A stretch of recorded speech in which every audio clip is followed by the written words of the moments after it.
Welcome everyone to episode 13 of Royally Rumbled. I'm your host Jordan. And I'm Robert. Today we're going to talk to you all about two shows this weekend. That's right, we're talking about NXT TakeOver Chicago 2 and Money in the Bank, all taking place at the Allstate Arena in Chicago, Illinois. Chicago's a great wrestling city, so the crowds should be hot for both shows, which makes it all the more exciting. Yeah, there's a lot of exciting stuff and a lot to get through, so let's just roll right into it. Robert, you want to start us off with the first match? Sure. We are going to lead off NXT TakeOver Chicago with Ricochet versus Velveteen Dream. What have you got going on here? Basically, the whole feud has been based around one-upsmanship, and I absolutely love it. They utilize Velveteen Dream perfectly, and I kind of almost hope he never leaves NXT because I truly fear for what might happen to him on the main roster. Oh, I can't agree with that hard enough. I don't believe that he would be utilized remotely close to how good he is right now in NXT. He is one of the best, coolest, most interesting things NXT is doing right now, and I don't know that the main roster would ever get it. Yeah, and WWE has been mishandling NXT talent pretty much since the beginning. You look at teams like the Ascension and other superstars that just don't work out. So I kind of fear for Velveteen Dream. However, the way that they utilize him in NXT is perfect.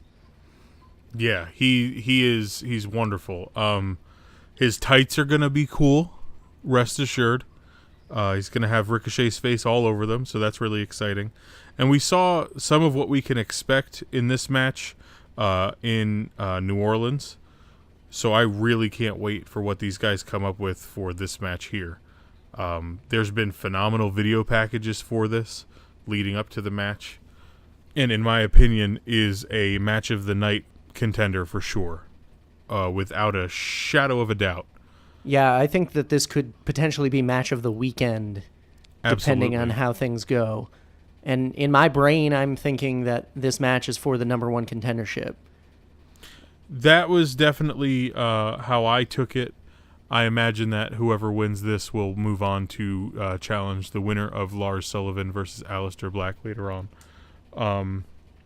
Speaking of Lars Sullivan, Dream and Ricochet teamed up a few weeks ago on NXT to face him in a handicap match after he interrupted their first one-on-one bout on NXT, which was also a phenomenally put-together match until great. Sullivan came out and monstered all over them.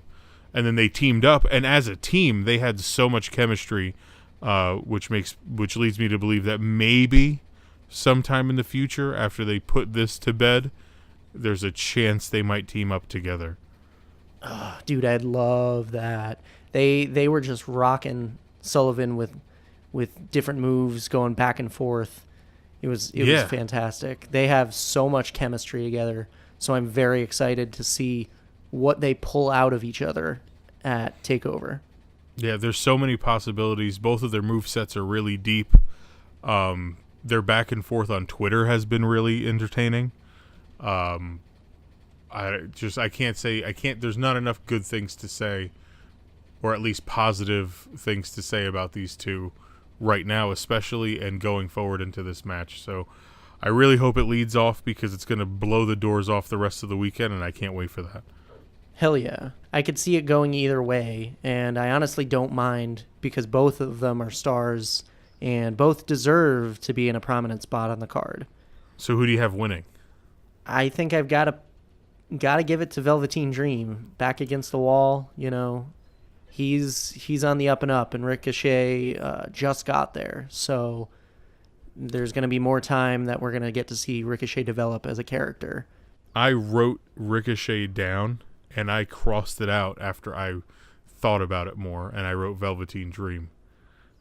So I have Dream winning as well. Next up, we have the NXT Tag Team Championship match which features the champions, the Undisputed Era, the team of Kyle O'Reilly and Roderick Strong, taking on ONeil and Danny Birch. Yeah, I was pretty surprised to see Danny Birch and ONeil become number one contenders. I thought it was awesome. Since forming their alliance last year based on the mutual respect that came out of their series of hard-hitting singles matches, Lorcan and Birch have emerged as one of NXT's grittiest duos. But, on the other hand, the Undisputed Era is probably one of my favorite things about NXT, like, of all time. And I don't think that anyone could stop the momentum they have going right now, especially now that Roderick Strong is a part of the group. Yeah, I can't disagree there. Birch and Oni are a great team, and I think they're both really, really underrated performers, which is unfortunate, but they're awesome. Roderick Strong versus Danny Birch 2 weeks ago on NXT was a phenomenal match. Dude, they killed each other. They killed each other. And then, the end got funny with Undisputed Era coming out, but even still, it held its own as a match unto itself. I think the evolution of this feud has been very natural and very entertaining. I really like both of these groups going at one another. So I'm really looking forward to this. Undisputed Era obviously is really impressive. And I agree with what you said that they are one of the best things in NXT right now and possibly ever. So who do you have winning? Honestly, I love ONeil, but I don't see Lorcan and Birch walking out of TakeOver as the new champions. Undisputed Era has way too much going for them right now. And I know we had talked earlier about stables in wrestling and how there's not very many of them, but these guys are this group. They are the Undisputed Era. They are a legitimate stable. And I don't see anyone stopping them for a while. I agree. I have Undisputed Era winning as well, definitely. Now, you had mentioned the CFO thing to me. We had talked about this. Yeah, I didn't. On their merch, they have CFO written all over it. And I was so confused as to what it meant. I thought it literally meant Chief Financial Officer. And I was like, it's weird that they all have that. Shouldn't they all have like a different corporate title on their logo, on their shirts? And then you had explained to me that it's actually their last names. Cole, Fish, and O'Reilly. Yeah, and that makes way more sense than what I thought. So, and I'm still waiting for them to introduce the S for Strong in there. Well, they have that $ after it, so the S could just be made right out of that. Oh yeah, that's the band or whatever that makes all of the entrance music now instead of Jim Johnson. Yep. So CFOS or CFOS or however you want to say it. Yeah, and that was the thing too. I was like, is that like a shout out to the guy that does the music? I was confused about it. I was very confused about it. There's nobody to ask about this kind of thing. And then we were just BSing one day, and I had brought it up, and you were like, oh, no, that's just their initials. Stupid. The next match is the NXT Women's Championship match, featuring the Women's Champion Shayna Baszler taking on a returning Nikki Cross. Nikki attacked Shayna after a match with Dakota Kai and took the championship and like fake pinned her and all this. This is definitely kind of a rushed feud that they're doing. I don't know if I'd say rushed. It happened really quickly. It was only like together. A couple weeks ago. Yeah. I am not, and I'll put this out there, I am not a big Nikki Cross fan. And from our previous episodes, I've kind of alluded to it, but Shayna Baszler isn't that interesting to me. I get that she's a legitimate fighter, akin to Ronda Rousey, obviously. They're the 4 horsewomen, whatever. Baszler cuts promos, and they're really, really gut-wrenching to get through. She cut one 2 weeks ago on NXT, and it was For me, it wasn't. It didn't do what she was supposed to do with it. But that's just my opinion. I'm just saying. Well, I'm not that big a fan of hers. So I totally agree. However, I do like Shayna as champion. But yeah, she's horrible at cutting promos. And her promo from NXT from 2 weeks ago was god awful. She talks like she's almost giving a presentation in a college speech class where everyone's nervous and nobody knows each other. Yeah. She just needs to like chill out and speak. Her wrestling's fine. She's up in front of the up in front of the class, and she's like, she repeated herself, if I remember correctly, like 3 different times, saying the same exact line, and I was like, what? Oh, she said, if you ever pull a stunt like that again, over and over again, she said, to Nikki Cross. And then Nikki came out and obviously pulled that stunt again. And then it's because she's crazy. Yeah, I can't.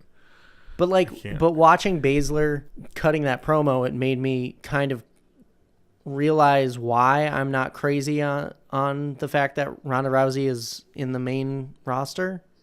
Yeah. But I guess I'm like kind of okay with Baszler being around is because she's been wrestling since 2015. Yeah, that's a fair point. She actually, which I didn't realize this until I looked it up, that she debuted in 2015 at Ring of Honor with Kyle O'Reilly and Bobby Fish. Huh. So I think it'd be cool to kind of maybe partner them up at some point. She doesn't.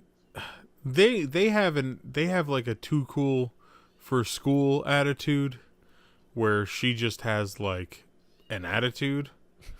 So I don't know that it necessarily meshes well what they're doing character wise. But I mean, it would be cool. I think it'd be cool that if Undisputed Era added a female, regardless. But I don't know that Baszler's the proper one. Yeah, in my opinion. Which that actually kind of brings up a good point, because NXT has almost no legitimate female competitors. And that's why this match is a thing. Yeah, and I think Nikki Cross is a last resort. Yeah. So I'm kind of actually hoping that this match ends and then she disappears and joins Sanity on the main roster. And that's kind of why I think they've kept them off TV, so that Nikki Cross could finish up in NXT. Okay. That'd be cool. This would be a good match to send her off in. That said, I have Shayna winning. I also have Shayna winning. I don't think she's dropping the belt anytime soon. So no. Now you had a pitch to bring Sanity up to the main roster. Oh yeah. So my idea to bring Sanity to the main roster was, rather than because obviously they're the group of the three guys. Eric Young, Alexander Wolf, and Killian Dane. Yep. My idea, rather than have them encircle the ring with male competitors in the ring, I would have them, if it's a Charlotte Flair promo, or even if it's the Iconics on SmackDown, whoever it is, there's a woman in the ring cutting a promo. You cut the lights, you have Sanity come out, the 3 men, and you have them encircle the ring on the women and make it seem as though they're going to attack whoever the woman is in the ring, and then you bring Nikki Cross out so then the woman can't go anywhere. Like maybe the woman in the ring tries to run and she runs into Killian Dane and like falls down, and then Nikki Cross can attack her or not attack her and stand over her and laugh, which is kind of what she does, which I think would be a way more effective introduction for Sanity, where it's almost as if Nikki Cross is leading the pack, which is, I don't believe, something that we've ever seen a female leading a full-on stable of guys. Yeah, I personally love that idea. And I think we need more stables on the main roster, more legitimate teams, because their whole tag division is in shambles. But we'll get to that. Oh yeah, we'll get to that. This is the NXT show. This is the good portion of the weekend. Yeah. This is the less head scratching of the part of the weekend. We've got Alistair Black taking on Lars Sullivan for the NXT Championship. In my opinion, there's also been not too much build for this, but just how both guys have been presented makes this match compelling. Sullivan is obviously a monster, and Black is going to need to pull out all of the stops to take him down. Yeah, Lars Sullivan actually laid out Alistair Black on the May 30th edition of NXT in one of the best segments I've seen with the two guys. Alistair Black went for the Black Mass, to which Lars Sullivan just caught it with one hand and stared at his foot. Yeah. And then completely laid him out with a freak accident. Yeah, it was awesome. It's something that we've never seen happen to Alistair Black, where he's been essentially overpowered, which leads to the fact that this match is going to be so different from anything that Alistair Black has done before. I mean, a lot of the guys that he's faced have been either his size or smaller. So now to put him in a match where this guy is obviously like way bigger than him, he's gonna have to change up his game plan, and the fact that, you know, the force that he gets on that Black Mass kick didn't stop Lars Sullivan from catching it with one hand. You know, he's gonna have to think of something, which is exciting because he's very innovative in the ring. So, with that being said, who do you got? Oh, Alistair's retaining. There's no chance that he doesn't. Yeah, I too also have Alistair Black. His title reign's far from over. And I think that we could even bring Lars Sullivan to the main roster come SummerSlam. Yeah. I mean, I noticed in one of his promos that he cut that he has kind of a lisp, like almost akin to Kevin from The Office. And I didn't notice it before, so it's probably best that they don't give him a microphone too often, other than him just yelling and stuff. I think his physique is incredible. I just don't know what Vince would do with him, because you can't have him face like a Braun Strowman. Like, they can't exist in the same show. Why not?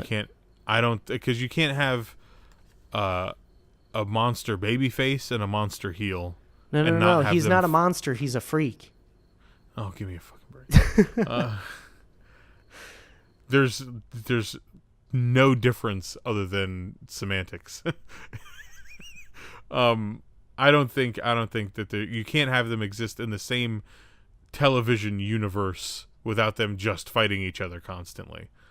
And then if you put them on SmackDown, do you need another heel on SmackDown right now? No. So I think he could run roughshod over NXT for a long time, and I think that'd be a great place for him to be for a while until you could figure something else out for him creatively. I don't think you should bring him up yet. Point taken.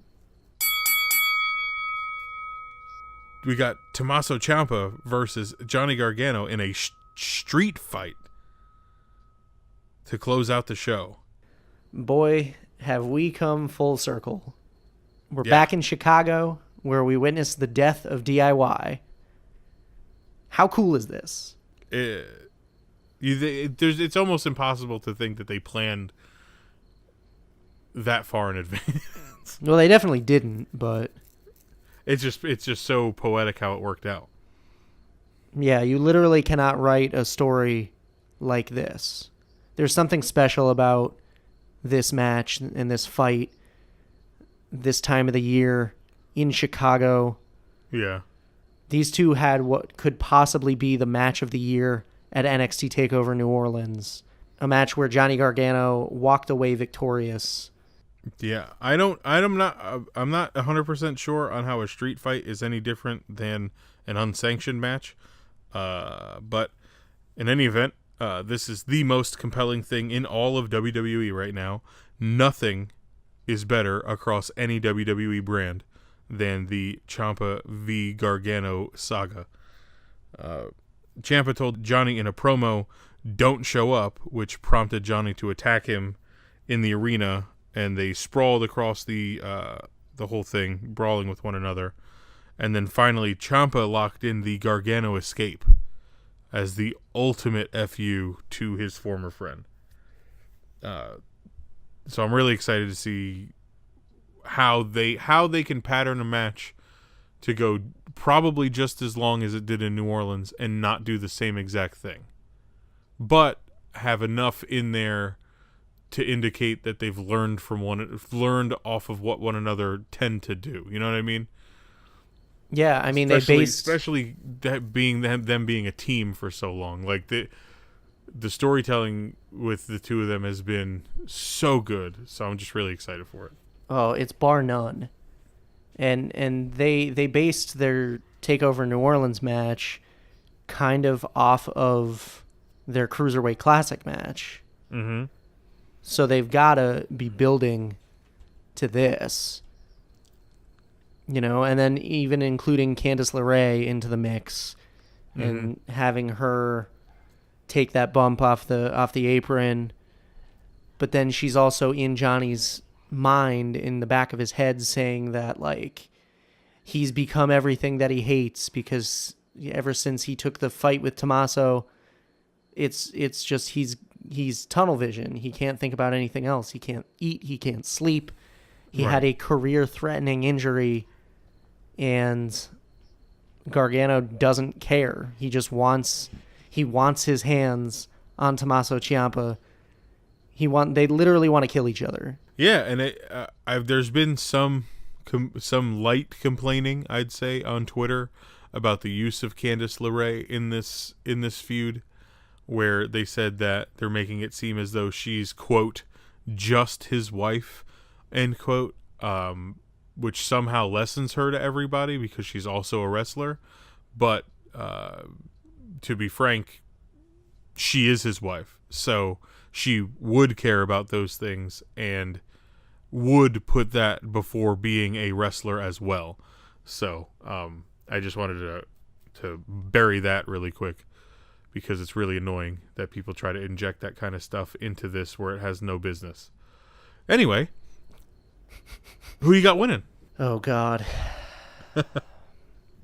So I didn't initially have a winner picked out. Ooh, you can't do that. I know. I figured we'd talk it out. We'd talk through it. I mean, it's all going to depend on if they want to keep this feud going or not.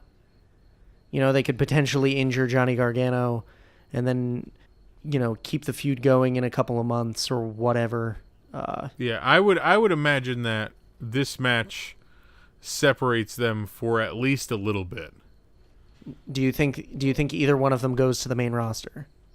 No. I just think that whatever happens here, somehow they're going to be separated from one another. Be it a kayfabe injury, but I feel like they've gone down that road already too many times. Yeah. You know, where Ciampa was actually injured for a while, and then Johnny, they pulled him off, and then they brought him back, and then he was kind of injured again, and they brought him back again. So I kind of feel like they've gone down all the avenues they can with that. So I don't know necessarily how they do it. Maybe it's a GM thing. I don't know. I'm just saying, yeah. I don't think that they should have them, throughout the next few NXTs leading up to the next TakeOver. I don't think that. I mean, obviously, I feel like they'll have a match at the next TakeOver, which is probably SummerSlam, if I'm not mistaken. Yeah. Yeah.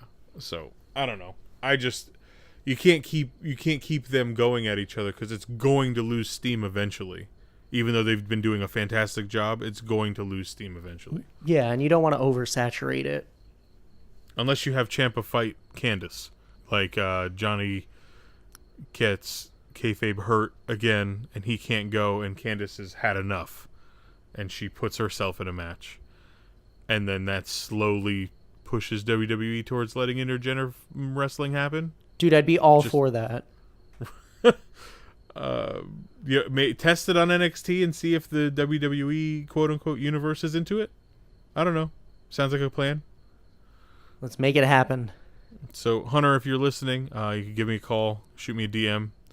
I'll be glad to just take $3,000 and write for you. With that being said, with all these notes, my gut is telling me Johnny Gargano, and I wish I could legitimately pick Johnny Gargano. However, I've got to go with Tommy Sports Entertainment, Tommaso Ciampa. Yeah, I went back and forth on this one because it could go either way, depending on what the future plan is for it. But I have Johnny because it seems like even though he won their last legitimate, or I guess technically not legitimate bout because it was non-sanctioned, he technically won that last one. It still seems as though he's chasing and climbing up the mountain of Ciampa. So I would say that Johnny wins this one, in my opinion. See, my only problem with that is Johnny's won the last two. Right. No, exactly. That's why it doesn't make sense that it feels like he still has to try to pull this out somehow. It doesn't make sense that that's how you feel, but that's what it is. Well, we'll see, I guess. I'm excited for it. It is weird, though. There's no North American Championship match, and there's no UK Championship match. They just created the North American Championship on the last TakeOver, and then they don't have it defended on this one. Is that weird to you? Yeah. Adam Cole has been kind of MIA a little bit. Yeah. Aside from, doing some run-ins with Undisputed Era. So it makes me wonder if he's going to be in their corner for the tag match. Yeah. Unless, I don't know. I haven't heard anything about it. I'm just throwing this out there. If he's nursing some sort of injury we don't know about. Well, I mean, he's booked at Evolve to wrestle Walter. Oh, wow. Which is crazy for the title. Yeah. That's awesome. That's so cool. I love that. Yeah. More of that. I think, well, maybe just because they usually only go about 5 matches on NXT shows. So maybe it's just kind of tightening up loose end storylines that they got going on and then moving Cole into something that's a bit more marquee for that title, Maybe that's the situation. I'm not sure. Plus, the North American Championship has been defended on NXT a couple of weeks. Yeah. So it's almost like their network title, if you think about it. Yeah. Any last thoughts on TakeOver? No, it's going to be the show of the weekend, without a doubt. All of the matches are going to be good, if not great. And I can't wait for Saturday night. Completely agree. Moving on to the main course. Or dessert, because the main course, like you said, the show of the weekend is going to be NXT. Yeah. Let's move on.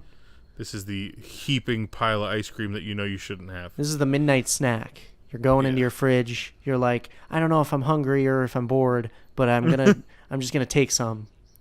I'm gonna take a 4-hour show, and there's the pre-show. Yeah, well, that's how the show leads off. The pre-show, Money in the Bank 2018, live from Chicago. We have a SmackDown Live tag team title match.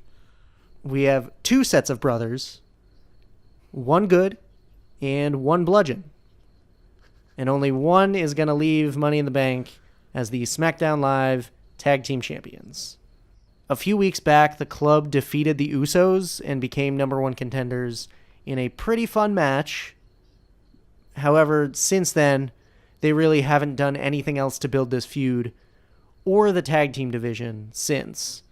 And the tag champs have had a few vignettes that were pretty cool. I mean, we were all kind of hoping for a Sanity debut, but it looks like that's not going to happen yet. So what do you think with almost no build behind this match? Who you got? other than Gallows and Anderson earning that title shot, this has been just announced and kind of simmering. Luke Harper actually called out Carl Anderson's hot Asian wife on Twitter. Yes. He asked if she was going to be in attendance for the match. So that was cool. That's the build. I like when Harper shows his personality. Speaking of which, did you see any of that mini doc that they did for WWE.com? Yes. How phenomenal was that? All of those are so good. They did one for Matt Hardy. They did one for Seth Rollins. WWE formerly known as I believe that they that's the added name of those it. to the network too, if I'm not mistaken. I But hope so. if they didn't, they should. Yeah, the Harper one was so good, going through his indie history and Yeah, how he got to where he is and all that. in upstate New York. Yep. Then he's like talking about his kid and stuff. Yep. That was awesome. That was also he named cool. He named his kid Brody, which was so cool. And just going back to the match itself, the tag divisions in both shows, as we mentioned earlier, are in complete disarray. So that being said, I just believe that the Bludgeon Brothers are going to win, because why wouldn't they? Yeah, Right? I'm giving it to Harper and Rowan. It just seems open and shut at this point. Yeah. I don't think there's anything left to say about it other than what the hell is going on with the tag team division.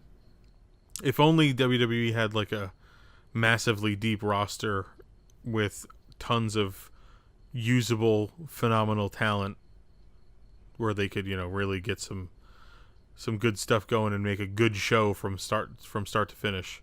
Remember like a couple months ago when we were discussing the Usos and the tag team championships and how they were on fire and everything? Yeah. Well, there's no momentum at all. Grinding halt. There's no gas left in the tank. Yeah. Which I didn't think would be possible because I like the Bludgeon Brothers. I like what they did with them, but now they're just not on TV. Doesn't make any sense. They should Doesn't be make any sense. They should be on TV offering like jobbers a shot at the championship belts. That's what they should be doing. They should be on TV every week. They should be on TV every week bludgeoning people. They should say, we have to entice people with a title shot in order to fight us because nobody wants to. Nobody will step in the ring with us otherwise. It doesn't make it any less fun. And then you could use that. You could have legitimate teams start to challenge them on SmackDown for the titles. You could even put together teams of people that are unlikely to be tag teams, and as punishment make them face your monster tag team championship team. You two aren't getting along. You're teaming up and you're facing the Bludgeon Brothers. I mean, it doesn't seem that hard. And I don't even think it's not even like the Bludgeon Brothers are straight up heels, No. They're They could easily be face. We just don't see them enough to know. It's not like they only want to beat up good guys, Right. They'll will beat up anyone. everybody. Yeah. So, just food for thought. So that's on the kickoff show. Yeah. I guess let's dive right in to Money in the Bank. Family Honor, as well as Retribution for Vertigo, are on the line here in what is perhaps one of the strangest builds to a feud ever. You're speaking, of course, of Bobby Lashley versus Sami Zayn. Oh, yeah. What else would I be talking about? Nothing. Literally nothing. Ugh. What a ride this has been. Holy, horrible creative, Batman. Everyone's self-aware of how bad this is. And it's like a car crash because the Sisters segment alone was one of the worst segments, if not the absolute worst segment in Raw's 25-year history. Bobby's sister interview with Renee Young. The creative behind that was set up a feud with Sami Zayn where kooky heel Sami Zayn is going to try to poke holes in Bobby Lashley's sister's theory. Like, it doesn't make any... Like, what? Then... Not the next week, but the week after, Sami Zayn has men in drag pretend to be Bobby Lashley's sisters, seemingly because Vince still thinks guys in drag is funny, and then Bobby beats them up and they're dressed like women, so he was probably getting a hearty laugh in the background about it, I guess. And then the next 2 weeks later, Zayn questions Lashley's military service. And somehow that, like, obviously that's a heel thing to do, but it's not a heel wrestling thing to do. It's just an asshole thing to do. And then last week, or the go home show, he sets up an obstacle course to then run in and attack him. Yeah, it's 2010 NXT. Like, why? Like, why? I hate the story, obviously, but somehow Sami Zayn's performances with the script that he has have been golden. It doesn't really make sense. I don't like that. I like his performance. Like, he's reading a terrible script and he's still making it like compelling because he puts the silly glasses on the end of his nose and asks all of his questions and does his finger pointing and wagging. Because as we've mentioned several times since Sami turned heel, he's the strangest but best heel character ever. So, I don't know what this is. I don't know what this is for. I don't know who this is for. But Bobby Lashley wins. I think that's safe to say. I mean, I'm going to be completely honest. This feud has made me lose all interest I had in both Sami Zayn and Bobby Lashley. 100%. This feud in particular, it's just off-putting, and it's taking me right out of WWE. And every time I see like anything with these two being advertised, I just don't want to watch Raw. I want to pick up my phone. I want to change the channel. I want to oh man, I just want to do anything other than watch this. I hope Lashley just picks up the win and then they move on, because I never, ever, ever want to see these two in a program together ever again. I'm tapping out. Ring the goddamn bell. Yeah, we're tapping. We tapped immediately. You threw it. It's like they put the world's worst sleeper hold on us, and we can't help but tap out immediately. From one questionable creative situation to another, we have Daniel Bryan versus Big Cass. This is the same side of that shitty coin from earlier. We're just gonna get all these out of the way quick. Yeah. Yeah. How do you feel about this one? I really don't like what's happened with Cass since his return, and I don't like that they're hanging on to this story, and I'm honestly afraid that they're going to keep it going even longer. And it's not helping either of them. It's not helping Daniel Bryan. It's not helping Big Cass. No. Cass should have returned as a face. And they're really, really driving home the fact that he's tall. And it's just kind of annoying. Like you said, he should have returned as a face. I think he's a natural face. Yeah, the dude's got a ton of charisma. He's got tons of charisma, and that's why it's so sad and so bad to see this feud be this. I like Cass's delivery in his promos. It's what he's saying that sometimes doesn't even make sense. And for whatever reason, he gets dragged on Twitter like it's him writing them. Yeah, exactly. Or it's like it's his fault that he's coming back as a heel and being put in this situation. Right. He's trying to make the best of what they're giving him, and he's probably trying to look at it as they're giving me an opportunity against one of the greatest right now in the world to wrestle against. So he's trying to make lemonade with the lemons that they gave him. But I just like they had like the carnival thing from the Go Home show on SmackDown. They literally had a board behind him.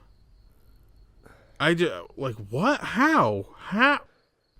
Cass is gonna get outclassed in the ring again, and I don't know why you would want to continue that to happen, but whatever.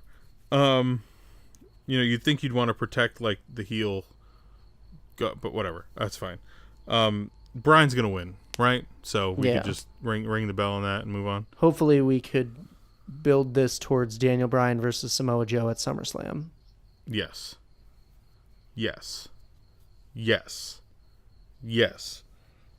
One more. Yes. All right, cool. Yeah, this one, in my opinion, we started off with the big crap and we're moving slightly to less crap as we go forward, I believe. All right. So while this next match is crappy, at least they tried a little. Yeah. And we're talking about Roman Reigns versus Jinder Mahal. The modern day Maharaja. I can't roll my tongue. I don't know. I can't do it. But Jinder Mahal, speaking of, he's enjoyed enormous success since kind of refocusing and reinvigorating his career in 2017. And he's won the WWE Championship and the United States Championship. Jinder took it upon himself to interfere in the main event, costing Roman Reigns his chance to take part in the Money in the Bank ladder match. Meanwhile, we have the big dog convinced that a series of outside forces have conspired to keep him from the Universal Championship, which is absolutely ridiculous. I actually saw a tweet that said something like, yeah, WWE's holding back the underdog, who's a third-generation superstar from the Samoan dynasty, a former multi-time champion, has main evented the last 4 WrestleManias, and who's had several title shots handed to him over the last few months. Yeah. Yeah. It's like somehow when they make you believe that John Cena is the underdog and he's got to overcome all of the obstacles. And you're like, wait, how? Jinder cost Reigns the Money in the Bank match opportunity. This feud has been built with care based on that. But because it's Roman Reigns. I did really like when Reigns speared Jinder through that wall. That was really unexpected. And then the question was posited on Twitter, how did Roman know that wall was hollow? If he had tried that on any other wall in the arena, he would have broke his neck. Yeah, dude, that was really funny. That made me laugh really hard. Shout out to whoever tweeted that. But also, I wanted to ask you a question about this. Where did all of the Roman is awesome Bizarro smarks from pre-WrestleMania go? They just disappeared. I feel like I should be standing here with a pile of pancakes. Who? Who? Where? Because they're gone. Which is hilarious to me. Anyway, I feel like Reigns wins and continues his wrongful quest for that other title on Raw. Who cares? Yeah, who cares? That's a good way to put it, because I really don't care, especially what's going to happen here. If they won't put Samoa Joe over Roman Reigns, there's no way that I'm supposed to be made to believe that Jinder is going over Roman here. But he's got the Colossus, man. Roman's just going to Superman punch his way through Sunil Singh and then spear Jinder for the win. And the only way that I could foresee Jinder actually winning this match is if Samir Singh returns, but I'm pretty sure he's still out with a torn ACL that he suffered back in January. Yeah, it's not enough recovery time for an ACL. No. So Roman's going over, and we're just going to... Unless Great Khali shows up again. Oh, God, no. Don't. Someone's going to hear you say that. Oh, yeah. And they're going to go, that's a great idea. God. Who would just say, I just wonder who would say that. Never mind. Vince McMahon would say that. Yeah, he would. He's huge, damn it. That was my Vince that you'll never, ever hear again, I promise. I mean, it's pretty good Vince, I'm not going to lie. So Reigns wins, obviously. All right, so moving on. Ring the bell. So, Robert, what do you think could ruin a good celebration? A crazy Japanese lady? Yeah, that's right. We're talking about the SmackDown Women's Championship match where Carmella defends her title against the no longer undefeated Asuka. Yeah, so to say this has been thrown together is an understatement. Yeah, the way that they've kind of declared contenders for both women's championships was weird. And yes. And I kind of understand Asuka's like a logical opponent and stuff, but I don't think she's actually done anything groundbreaking lately to deserve one from a storyline perspective. Paige was like, Paige here!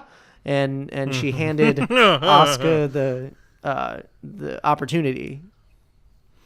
I think this was done to keep Asuka away from the Money in the Bank match. See, but I don't understand why. Because it would be too obvious, because you would think that she'd have to win it. No, she's not undefeated anymore. She could take a huge bump in that match, and then no one would bat an eye. I also hate how they've handled her since she dropped her streak, proving that her streak was very important, and now she is just one of the ladies on the show. Dude, me too. Participating in 3 and 4 and 6 and 8 and 10 woman tag matches. It was Teddy Long's wet dream on SmackDown Live, where 10 women were in the friggin' ring at the same time. Is he thinking that Asuka's Oksana? It's almost the same. Oh, God. Holla holla. Yeah, dude, she's just become another roster member, and I feel like it was not the right move from a booking standpoint to make her lose at WrestleMania. I feel like if they were to look at that again in retrospect, right now, only a few months removed from that decision, they have to agree that it was a bad call. Have to. Because she's lost all of the luster. Now the announcers don't have to talk about her. All they do is go, oh yeah, Asuka's in the match. Remember when she was undefeated? Anyway, infighting with the announcers, not talking about what's going on in the ring because WWE announcers suck. All of that said, Carmella has been awesome as a heel champion. I love everything that she's doing. She deserves to have this run. Carmella wins. Yeah, Carmella as champion has been super entertaining, and I really want it to continue. I also feel like maybe the Iconics are going to get involved here. Yeah, them not being on the card is suspicious at best. Yeah, just throw them together. Make them a group. Make Carmella their leader or whatever. Well, Australia is less a long island and more of a fat island. So, dude, and I love the Iconics. I'm questioning, since debuting, what have they really done? They've just... My wife really hates the Iconics because, like, I'll be chuckling at what they're doing and she just can't stand it and thinks it's stupid. So, there's an outsider perspective from someone who doesn't necessarily watch the product but hears it all the time while she scrolls through Instagram on the couch. So, but she'll always be like, oh, it's these two again? Ugh, they're so stupid. So, I don't know. I like them. I think they're funny. Yeah, dude. Me too. Do they go a little bit over the top? Yes, but I think it's intentional. Oh, 100%. So, I mean, I think they're funny, but I could understand where someone who doesn't necessarily pay attention would be like, oh, can they just shut up? So, I get it. All right, ring the bell. The last time that we saw Ronda Rousey compete on TV was at WrestleMania 35. Yeah.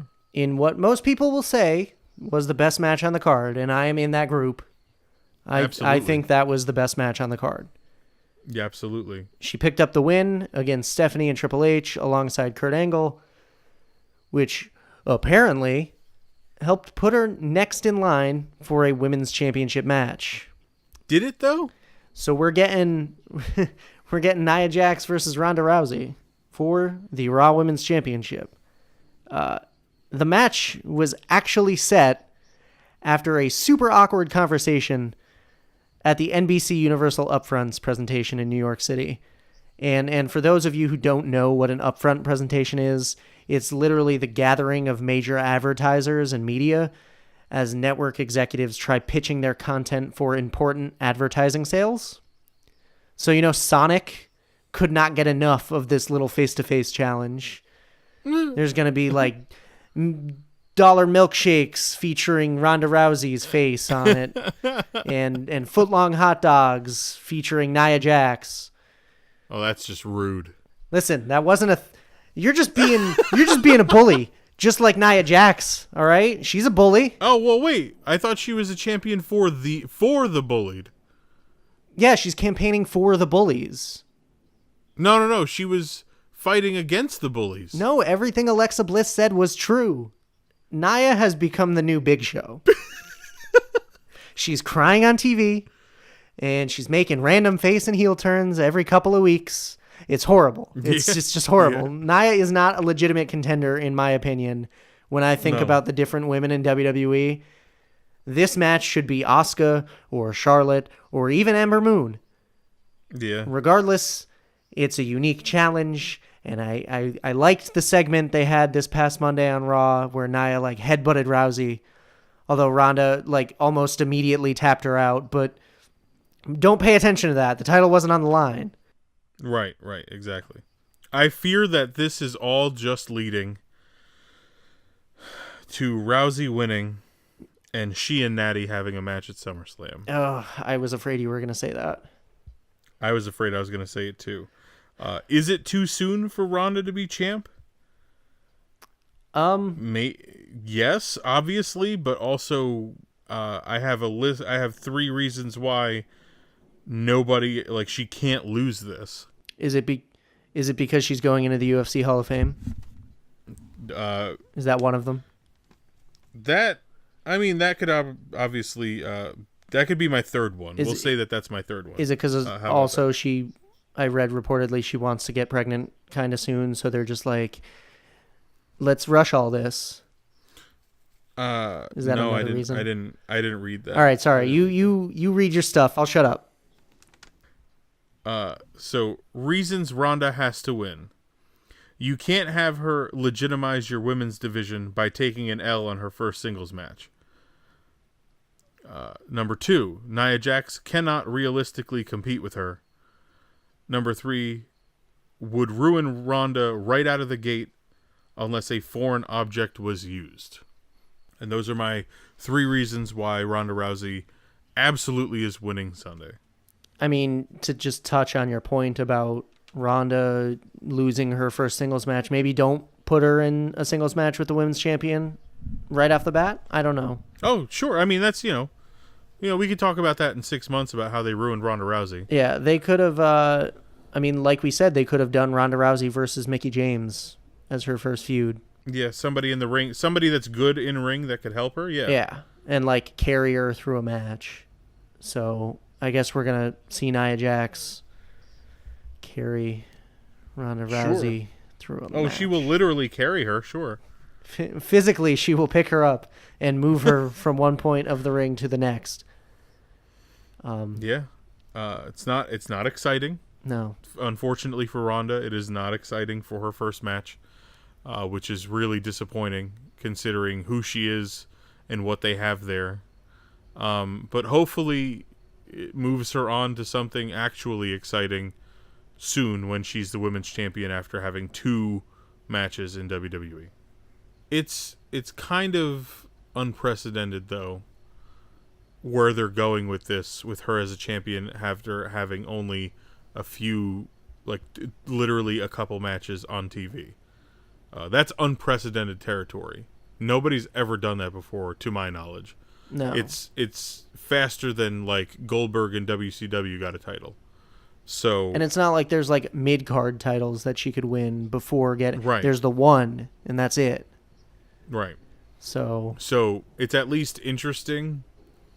But as we've clearly discussed at length for this show, I don't trust the creative to do something good for her. I agree 100%. But I have Ronda Rousey winning. I have Ronda Rousey winning as well. All right, let's get to the exciting shit. Yeah, finally. Because next up, we have the Intercontinental Championship on the line. And Elias is taking on the champion, Seth Rollins. And Elias is going to attempt to put on his greatest performance yet. I'm sure on house shows, Elias has a ton of matches. But in my opinion, his in-ring work is still largely unknown to us. He does a lot of his concert performance stuff every week on Raw, but we very rarely get a long match with Elias, So he's still kind of an enigma in the ring where I don't know what to expect from him. However, to his benefit, he is in the match with arguably the greatest wrestler in WWE right now, Seth Rollins. And it is for the workhorse title. So, I have nothing but hope that this is going to be awesome. Yeah, and I know we've said it before, and we said it in our last couple of episodes, but Elias is kind of ready to break through and become a huge superstar. And he's had moments with Cena at WrestleMania, and he's had fun appearances in the Royal Rumble and the Elimination Chamber.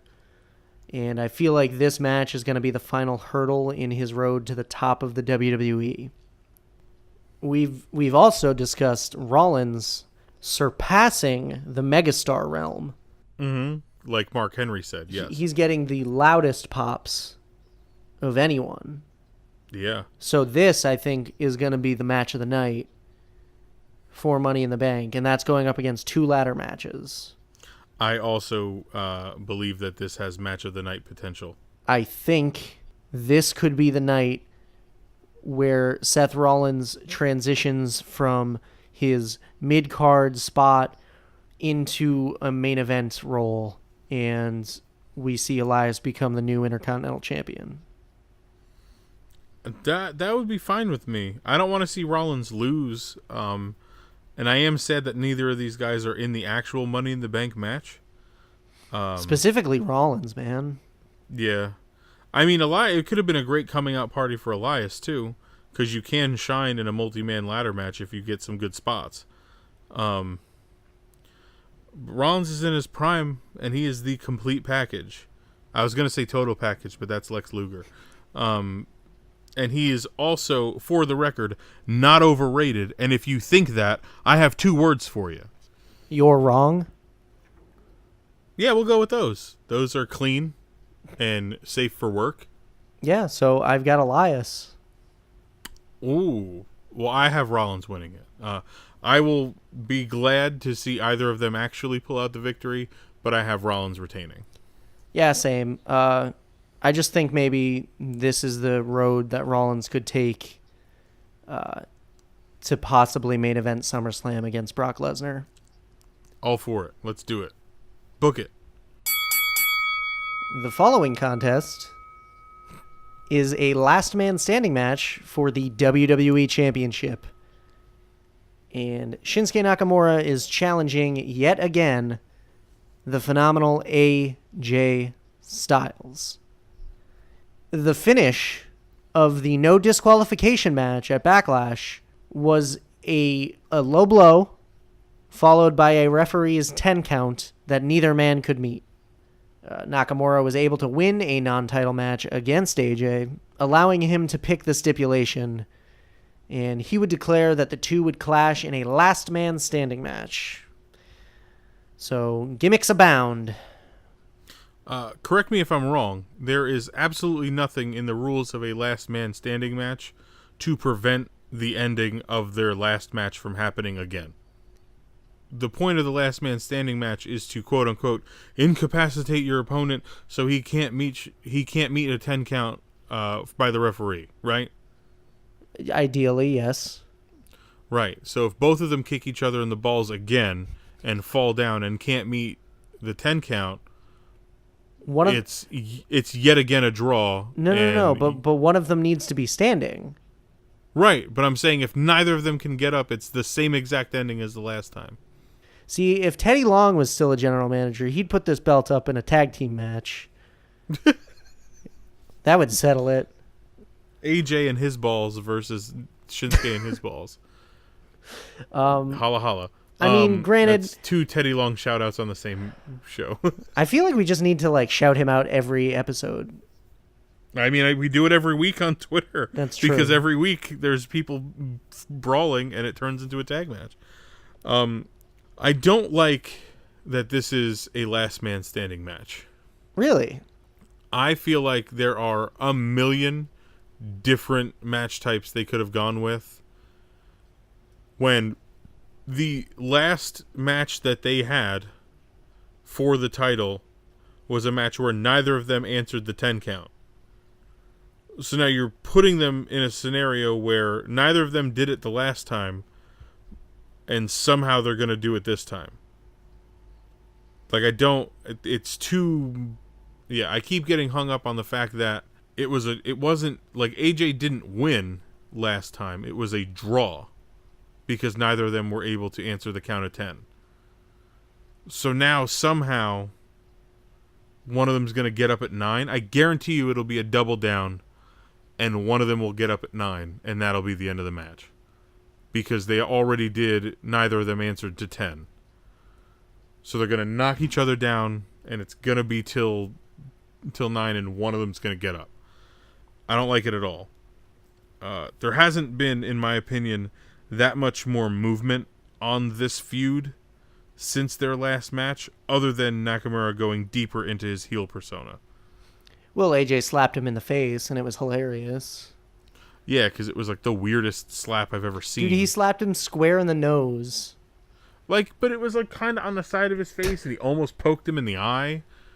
Does Shinsuke finally win? Or does the men's Money in the Bank match lead the show off and have AJ win this match and have the winner of the men's Money in the Bank cash in on him? See, that's another thing I was thinking, like, that this is probably going to close the show.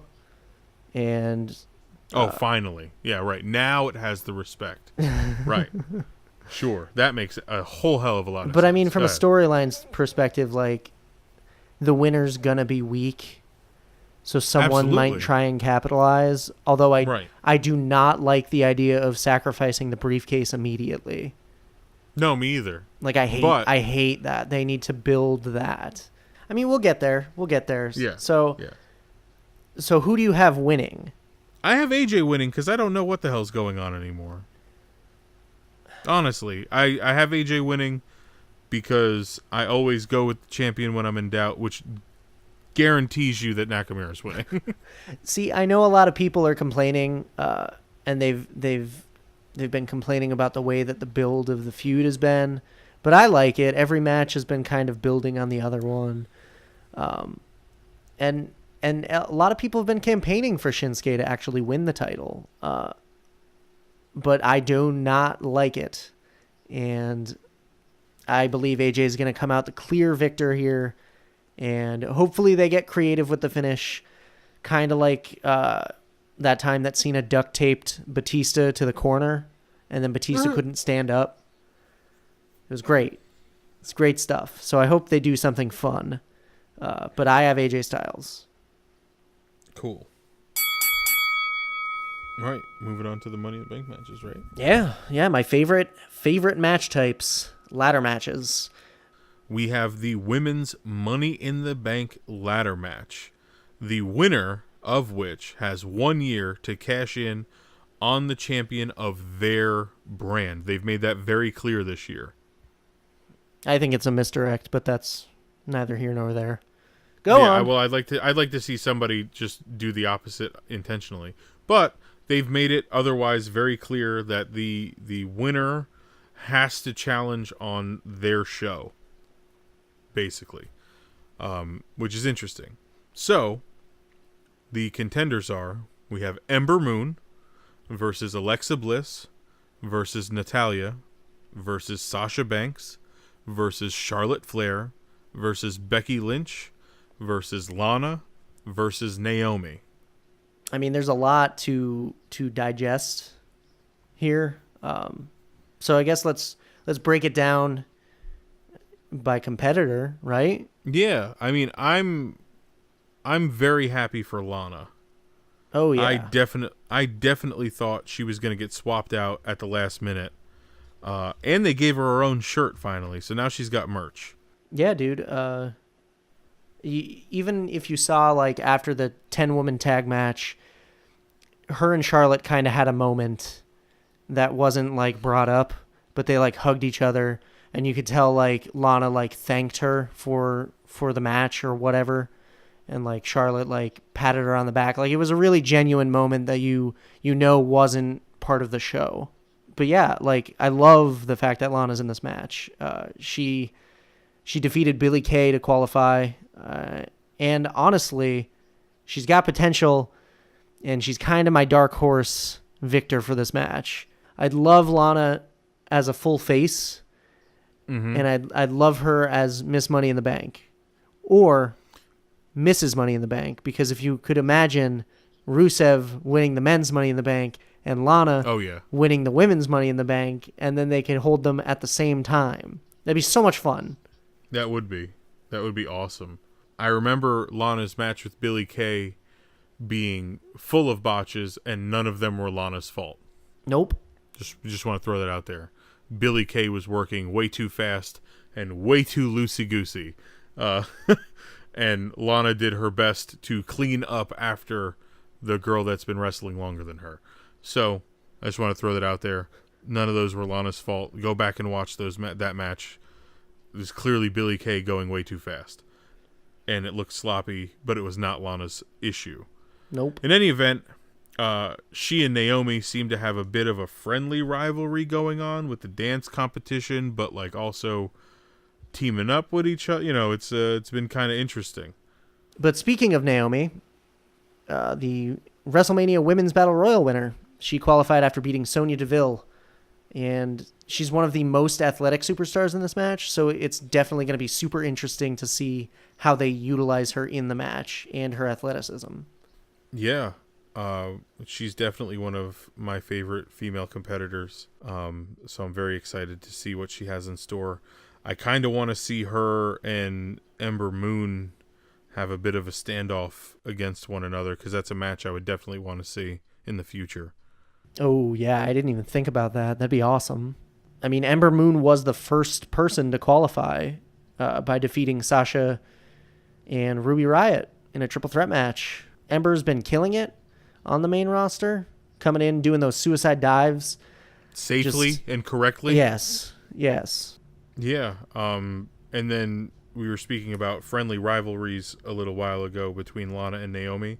It seems like the SmackDown women in this match are sectioned off together as like friends but also enemies, where Becky Lynch and Charlotte also have a bit of a friendly rivalry going on. Becky tapped Charlotte out on SmackDown a few weeks ago. Yeah, Becky honestly hasn't done anything notable since losing the women's title over a year ago, and it's kind of sad.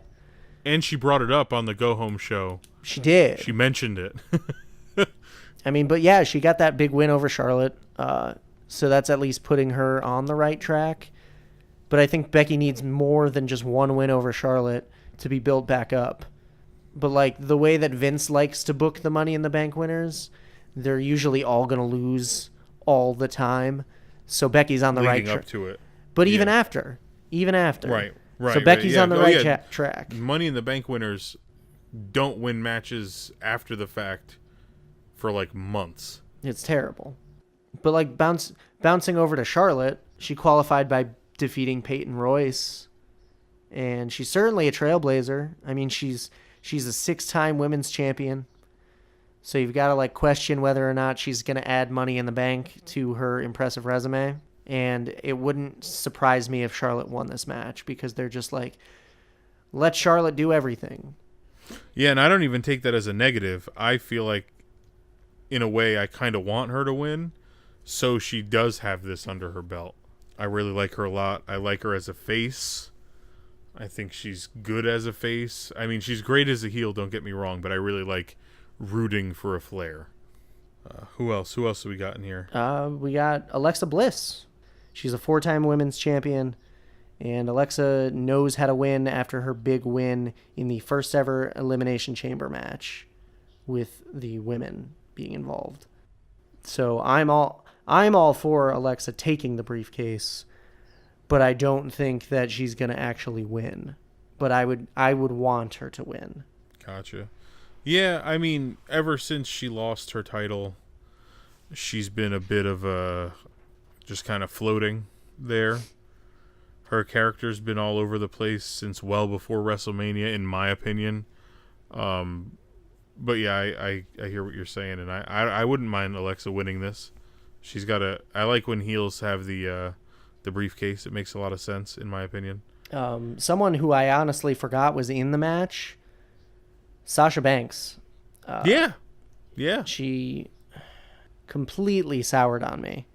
Personally, we're going to actually see if this goes anywhere, or if they just need someone to fill the spot who's kind of experienced with some name value.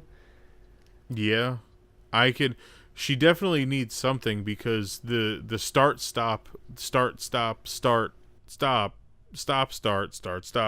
on the her and Bayley potential feud and then not feud has been unbelievably stupid. We're to the point where they haven't even had like a match against each other specifically, which is just, it makes absolutely no sense to me. But yeah, like you said, it would definitely re-energize her standing and her career at this point, because it's a lot of I don't care. So, and last but not least, someone else who we don't actually care about, Natalya, and this is going to be her third Money in the Bank ladder match.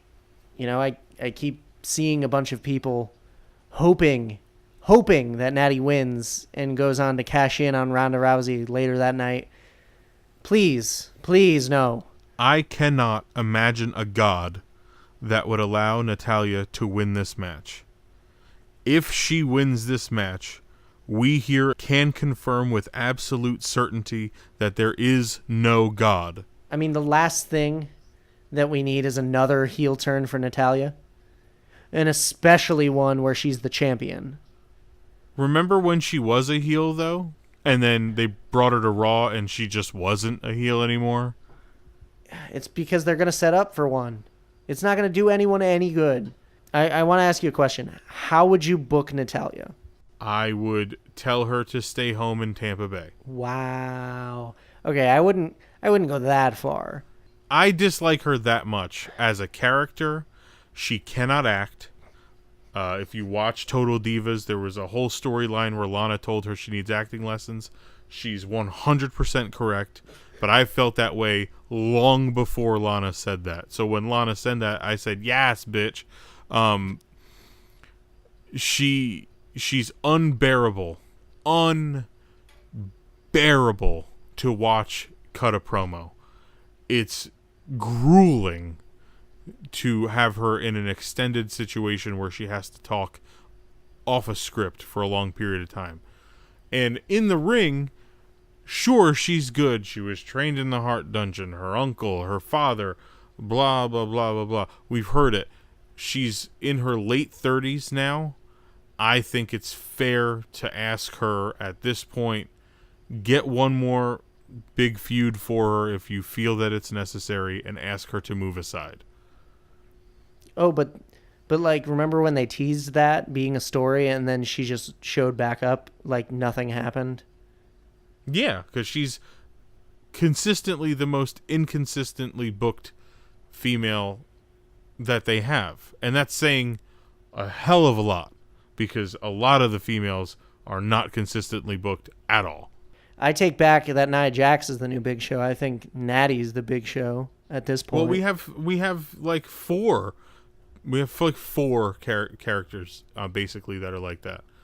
But yeah, I'm comfortable saying Natty's Big Show 3, and Nia Jax, solely for character purposes, is Big Show 2. Yeah. This version of Natty is just not interesting at all to me. Has she ever been interesting? Really, though? I'm a crazy cat mom. Ugh. And then she does that like weird laugh that she does, like ha, ha, ha, ha, but it's like a cackle. I don't know. Anyway, I want to see Ember Moon or Becky Lynch win this match. I would be perfectly fine with either of those. However, I have Charlotte or Sasha winning. And I think I'd be okay with either of them winning. I think we could turn the page on that one. Yeah. And dive into the final match on the card.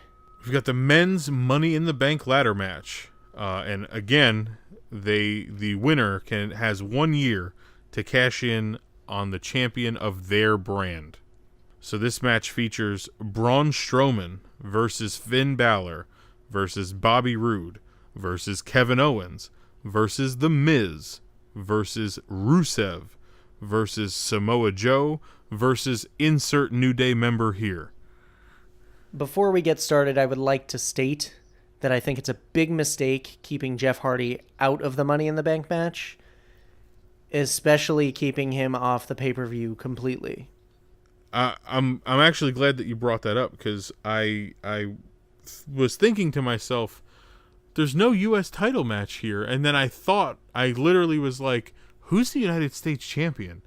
And I legitimately had to pull up the WWE app and look it up because I did not remember that he had that title. Yeah, he defended it at Backlash against Randy Orton, and that was it. I mean, he had a match with Shinsuke Nakamura on SmackDown, which was really good. It was a really good match. But yeah, Jeff's getting up there. You know, he's old, he's hurt, can't fly around like he used to. So it's understandable as to why they would keep him out of this match. But still, when you think of Jeff Hardy, you think of ladders. So with your one pay-per-view a year that you have like a set ladder match. Right.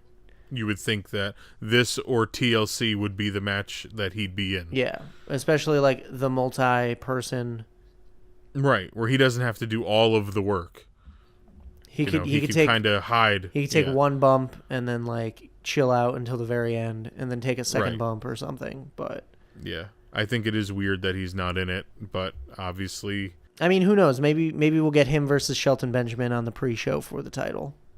They could throw that at us last minute. That'd be cool. But get into this match here, the men's with the competitors that we have announced.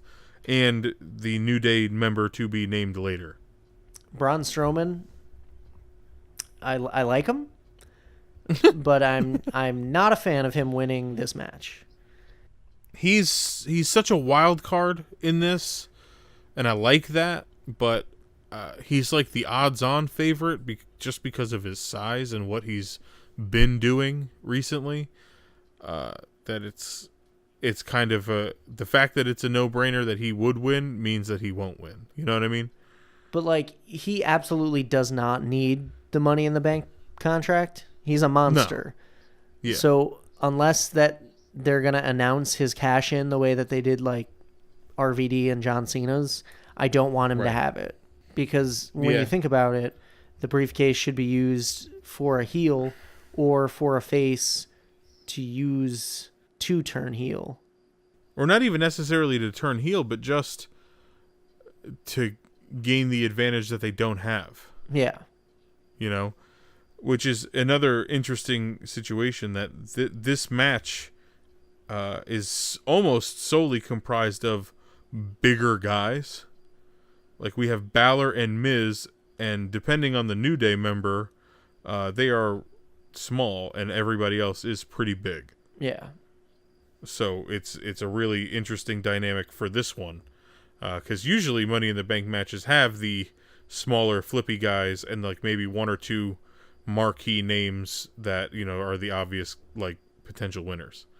I did notice that, and it's kind of weird, but like a guy like Finn Balor, I think he should be a huge superstar at this point, but it feels like ever since he got injured and he returned, he's just stalled out and been stuck in a rut that he can't seem to get out of. Yeah, and he's just smiling away. It sucks because I was so high on Finn Balor for the longest time. Yeah. And it just feels like... I mean, I'm still high on him. It's just they're not serving him well. No. It's really not fair to him. I'm losing interest. Yes. I know he can go, and when push comes to shove, he's going to be able to turn that dial up. But yeah, I'd love to see like the Demon. I don't know. Yeah. I'd like to see him win and cash in on Lesnar. Yes. But I don't see it happening, unfortunately. No, but I have Balor as my pick for Raw. Oh, okay. See, I'm just hoping that he could impress someone enough for management to be like, wait a minute, Finn Balor could be in the main event. So who else we got to talk about here? The Miz. The Miz. What about The Miz? Well, he is a former Mr. Money in the Bank, and he went on to cash in on Randy Orton back in 2010 and win the WWE Championship. And I know a few weeks ago we talked about the possibility of The Miz as WWE Champion. So I'm hoping that at Money in the Bank, there's going to be a pretty good chance for him to attain the title one more time. Yeah. I definitely think it's possible. Obviously, we're huge fans of him. But yeah, I mean, the build for this has been very strange, man, because there's really not... I know they're all having matches against one another, and they've all been decent matches and stuff like that, but there really hasn't been a lot of movement, per se, character-wise, to this match. You know what I mean? No, yeah. It's been a lot of just like, okay, you're going to face him because you're all in that match later on. Who do you want to see from the New Day in this match? The easy answer is Kofi, because he's a little flippy guy. Yep. The second easy answer is Big E to combat the rest of the larger performers in the match. Yep. So the wild card answer would be Xavier, who we wouldn't necessarily know what to expect from in a match of this magnitude. Because I know he's been in tag team title matches because they defend him with the Freebird rules. But to this point, has Xavier ever had that large an opportunity? No. And then let's just say, even though we know that if they go this route, it's not going to happen. But let's just pretend that they do this. Xavier's in the match. The New Day somehow help him to gain the Money in the Bank contract. Because we've seen them defend the titles with Freebird rules, does that also mean that the briefcase is utilized under Freebird rules? Meaning anyone from the New Day can use the briefcase after the New Day wins the briefcase? I mean, you'd have to imagine, right? Right. Because if one of them cashes in and one of them becomes the WWE champion, they would all be the champion. I like it. I like it too. But from a group, from just their group alone, they would know that Xavier's not their best foot forward in that match. They would obviously pick Kofi if they got to pick who was going in it. Yeah. Because both Big E and Xavier have said in interviews Kofi deserves to be champion. Which I agree with. I agree as well. I think that at some point in Kofi's career, he needs that title because he's done so much and has gotten over in so many different ways. Every time they give him something, he gets over. He gets it over. So if New Day is the decision maker, kayfabe, it's Kofi. But if it were me, I just want to see what Xavier would do up against all of this main event talent. You know what I mean? Hell yeah. I don't know. I think you just sold me on the New Day winning. I think that would be such a different thing than anything else that we've seen, and different in wrestling is hard to come by. Yeah. I'd like to see it, but I don't think it would ever happen. I don't think it's going to happen, but I too would like to see it. I think it'd be at least something to talk about. New Day wins Money in the Bank. What does this mean? That kind of shit. That brings me back to having Rusev and Lana as co-Money in the Bank winners. Yeah. So, like, Rusev and Lana as Mr. and Mrs. Money in the Bank. It'd be the most beneficial story in all of these matches. Yeah. You know, Rusev and Lana ruling SmackDown and constantly game planning cashing in attempts. Together. That would be fun. And then what if one of them cashes in before the other one? And then there's this added pressure on the other one to cash in soon so they could both have titles. And then you have the one that has the title defend it and almost lose it, and then maybe the other one makes a save to make sure that they keep it and just keep that rolling. It's good from a storyline perspective. Yeah, because there's a lot to do and it's all fresh. Yeah. So I don't know. That's why it's not going to happen. Something that's not fresh. The glorious one, Bobby Roode. Oh my God. I think he could be a great Money in the Bank winner and go on to use it to turn heel. I don't know how he's in this match. Well, to be honest, because he beat No Way Jose and Baron Corbin, so like pick one of the three. I would put Corbin in it again. He just shaved his head. No. Yeah, he's just shaved his head. I want Corbin to have a title right now. That's another thing. We've left the network era, and we are now in the post Baron Corbin shaved head era. Right. And Victor now has the worst hairline in WWE. He was number 2. Corbin shaved his head. Victor's number 1 now. Now, Victor Bald Head Watch is in full effect for me. Hashtag Victor Bald Victor. Hashtag Victor Bald Victor? Yes. Okay. Anyway. Bobby Roode winning would be cool with the caveat of him turning heel when he cashes in. Yeah, I mean, obviously, I think he would turn heel when he cashes in. I can't believe how far this has gotten down for him. Like, it's to the point where he is literally, like, the creative became the reality, where Ziggler told him he was just an entrance, and we were all like, "Nuh-uh, he's more than that." And now he's literally just an entrance. Yeah, and he just goes through the motions.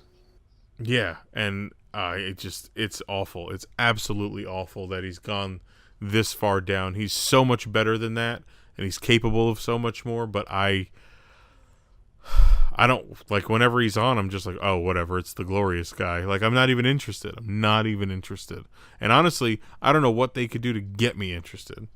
Win Money in the Bank and turn him heel. If he, out of all of the guys in this match, if he were to win it, I would be furious. Really? Yes. See, I think out of everyone, he could benefit the most from it.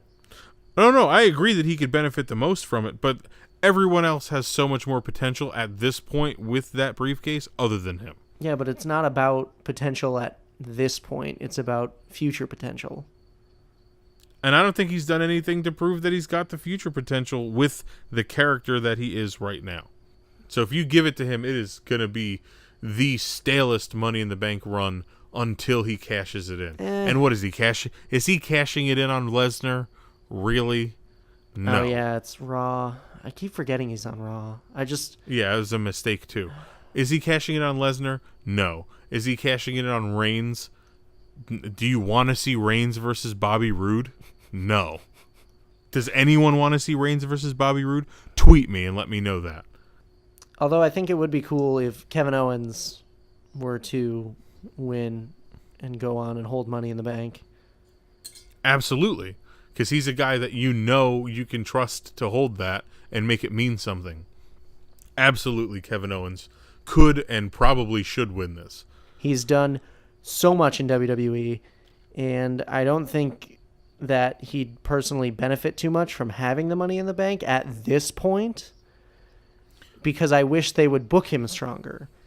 Because if they did pull the trigger with him, he'd just be another coward champion. And I just don't want to see that again. I want to see him get back to his roots, like when he was the NXT champion and just murdering people. Fight anyone. That's what I want to see. I think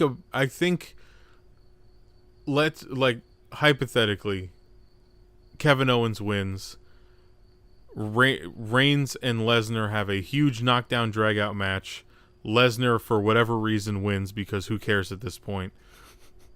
But Owens versus Lesnar is actually interesting on paper. They were calling Kevin Owens the prize fighter. They were, that kind of stuff. So if you play into that a little bit, imagine Heyman and Owens going back and forth on a microphone with one another. Dude, it'd be great. Exactly. That's what I mean. So, and then, like, the fighting, like, imagine Lesnar getting up and taking a pop-up powerbomb. It'd be huge. That'd be so cool. He comes out after a Reigns match, and Lesnar's blown up and stumbling and is on wobbly feet because he has got to make Roman look strong. And Owens' music hits, and he comes out and he's doing that thing where he's like spitting everywhere and breathing really heavy. You've got that crazy look in your eye. And he's screaming, "Come on!" And he attacks Lesnar, hits him with a cannonball in the corner, hits him with a frog splash, throws a pop-up powerbomb, and pins him. Yeah, dude.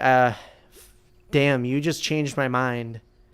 I want Kevin Owens to win this now and cash in on Lesnar. Well, there's one guy we haven't talked about yet. The final man to qualify, which is Samoa Joe. Now, for me, I would like to see Samoa Joe or Rusev win this. Because before I sold you on Kevin Owens, I didn't even think about all that. That was just off the top of my dome.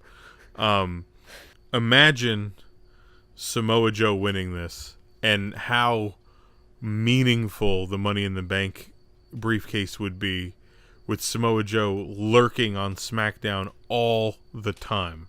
Yep. That would just be terrifying for whoever the champion is to hear that music play after a match that you just had. Yeah, and so this kicks off the show. Joe wins. AJ Styles and Nakamura close the show. AJ wins. And then Joe's music hits. But Joe doesn't cash in. The whole time. Oh, just as a threat. He just stands there and holds the briefcase up. That's all he has to do. That's literally all he has to do. What if he does that, but instead of holding the briefcase up itself, he walks down to the ring and then does the thing where he looks like he's going to come into it, but he kind of circles around it and then grabs the title and holds it up and just shows that's how easy I could take this from you. Dude, I have chills. Samoa Joe is better than anyone else right now. Yeah, I think above head and shoulders above everybody that's in this match. Yeah. Samoa Joe needs to win this. When he talks, he commands that you listen. I absolutely want Samoa Joe to win. And for me, he's my favorite to win this. He is also my favorite. If I'm picking somebody from Raw, outside of the fantastic portrait I just painted for Kevin Owens, I'd say Finn Balor because he literally needs it. Yeah. Balor needs it to take Lesnar by surprise to get his title back. Because I don't care what wrestling world you live in, Finn Balor, the man, is not going to outclass Brock Lesnar in a fight or a wrestling match. It's just physically where they are stature-wise, it's not possible. I'm sorry. I hate to say that. I really like Finn.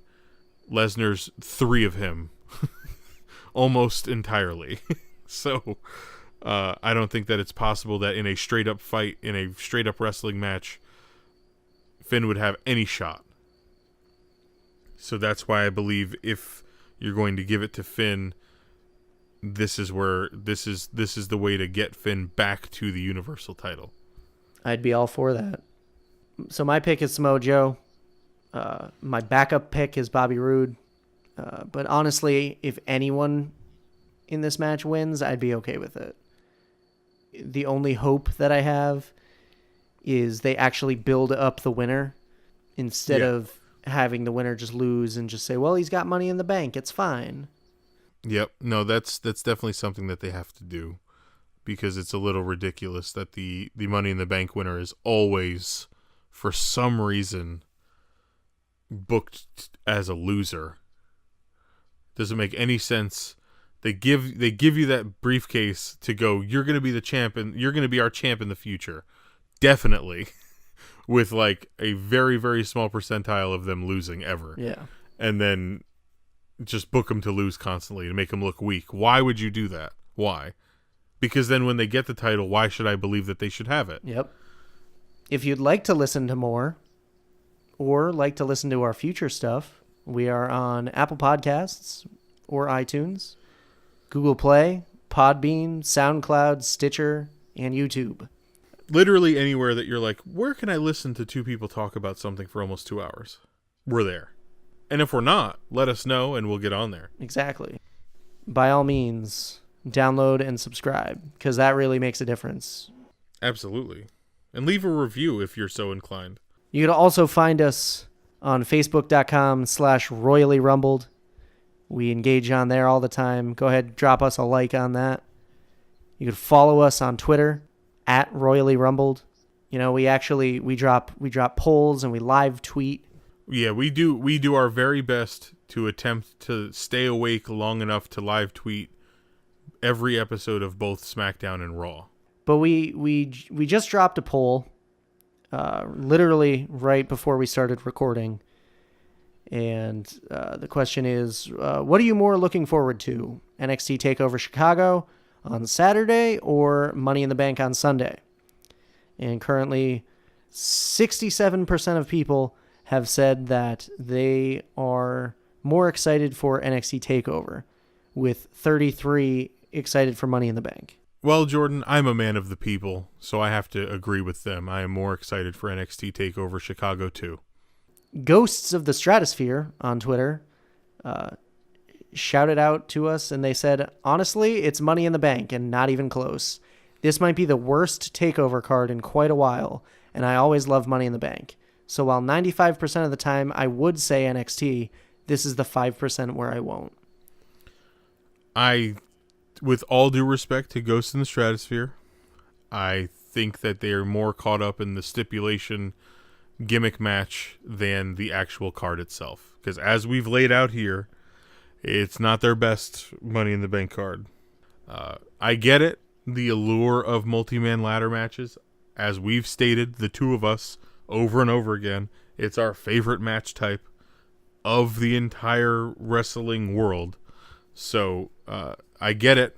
I just, if you look at the product that NXT is putting out versus the product that WWE, meaning Raw and SmackDown, are putting out, NXT is the far superior brand, and it is not even close. Even though NXT only gets 1 hour of your time a week, and Raw and SmackDown collectively get 5 hours of your time a week, NXT's better. Less is more. Yeah, exactly. Less is more. But not with us, because we want to engage with you all the time, so don't. Oh, yeah. Yeah. But we love stuff like that. We love going on Twitter and talking to you guys. And even when you guys follow us individually, you could find me on Twitter and Instagram at Alex Shepard, no vowels, ALXSHPRD. And you could find me, Robert, on Twitter and Instagram as well, at Yesball. So thank you, everyone, for listening. This has been episode 13 covering NXT TakeOver, Chicago 2, and Money in the Bank. So thanks again for listening, guys. This has probably been our longest episode yet. Give us some feedback. Let us know what you think. Let us know who you think is going to walk away victorious at both shows this weekend. I'm Jordan. I'm Robert. Thanks for listening, and remember, no guess is as good as ours.